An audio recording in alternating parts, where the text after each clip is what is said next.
దేవుని కొరికి మనం వాడబడాలి. అది మనకు ప్రచారం కల్పించాలి. ఇంకా మంచిగా చేద్దాం అనే కొంచెం డైరెక్టర్స్ మంచి వాళ్ళు దొరికి, హీరో మంచి వాళ్ళు దొరికితే చేద్దాం అనుకుంటున్నాం సార్.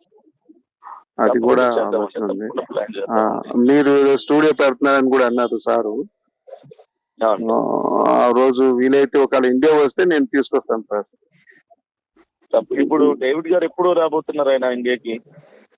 యాక్చువల్ గా నిన్ననే రావాలండి. మార్నింగ్ నుంచి ట్రై చేస్తున్నాను, నాకు అందుబాటులో రాలేదు, ఫోన్ కలవలేదు. ఇప్పుడు ఆయన ఇండియా వస్తే ఇండియాలో ఎక్కడండి ఆయన రెసిడెన్స్ ఎక్కడ? ఆయన బెంగళూరులో ఉంటాడు సార్, దేవనల్లో ఉంటాడు ఆయన. Okay okay. దేవనల్లో ఆయన ఫామ్ హౌస్ ఉంది, 15 ఎకరాల్లో ఉంటది. ఆయన అందులో ఫామ్ హౌస్ కట్టుకొని ఉన్నారు. అది ఆయనకు ఒక 10-15 చర్చిలు ఉన్నాయి.